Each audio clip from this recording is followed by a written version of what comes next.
Good afternoon, and thank you for coming. Today I want to talk about a cancer that is growing within our community, and that cancer is divorce.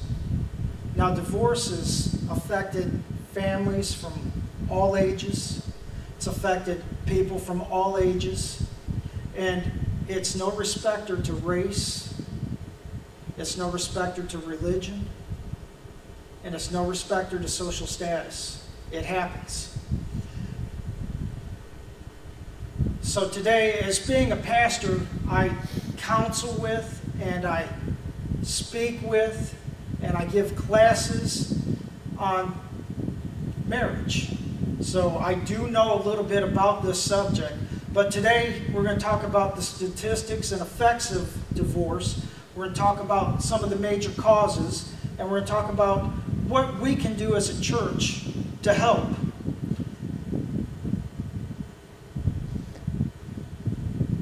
Now, when I studied this, I found this at the Michigan Department of Community Health.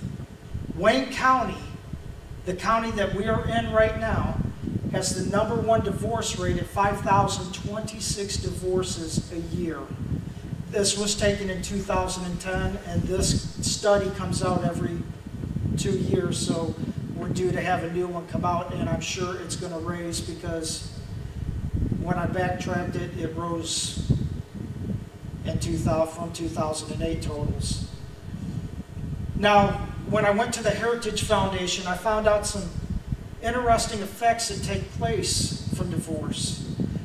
One of them being religious worship seems to drop when divorce takes place, which is kind of astounding, and we see it when divorce happens. It's not necessarily one person that is involved in that divorce stays, but most of the time we see both of them take off, and they never come back in church. The religious worship drops. The family is no longer in church.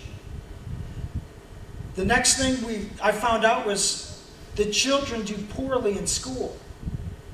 The dropout rate is higher, and there really is no reason for it, except for there's no longer that parental team that is operating together because they're in separate households because of a divorce. We also found out that there are lower rates of college graduation, which means they start college and they don't graduate, or they don't even go to college at all.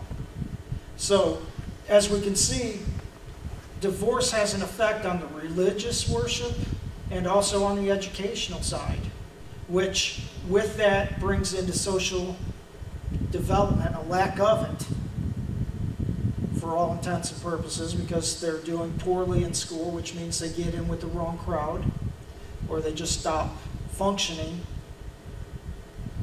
at any rate.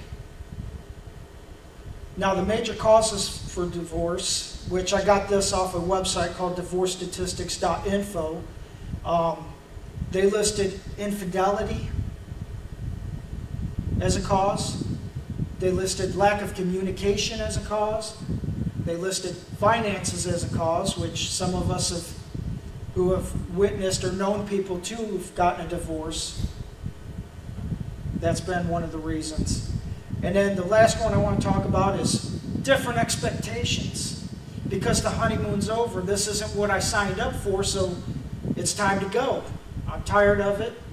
I thought this would be like playing house, and it's not. They find out that it's actually work that needs to take place. If you're giving 50% and the partner's giving 50%, you've got a failing marriage. Each person needs to give 100% for that marriage to be successful. Now, how can the church help? We can help in this way. First, divorce needs to stop right here in this church. And what we need to do is we need to make a resolution that we're going to make a church and a community goal to decrease the number of divorces in the next 5 years by 30%. The next thing is create a community campaign to basically inform the public and the people the risk of divorce within the family, which we can name all these effects that we did previously. Then the next thing is we need to provide premarital classes and counseling for those about to get married, and we also need to create classes for couples and married couples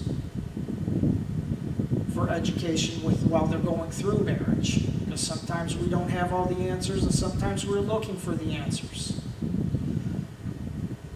So in conclusion, I want to leave you with this thought. Dr. Donald Albin, in his book, Created for Connection, Your Calling as a Communicator in Today's World, listed 25 things that God values. But this one thing I want to leave you with is God values family, which he listed in this list. Now, God values family. It is the foundation and fabric of our society. It's the family that was ordained by God in the beginning. And it's the family that God still ordains today. It's the family that keeps society together. And without a family, then society is going to start falling apart, which we're starting to see today.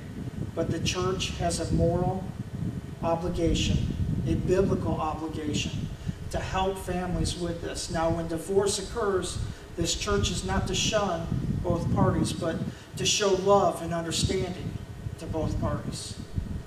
But today, we need to take a stand. Today, we need to not only take a stand, but do something to take action to stop this cancer from spreading. And I believe within the next 5 years, we can make a difference. This church will make a difference. We in this church can make a difference, and we will.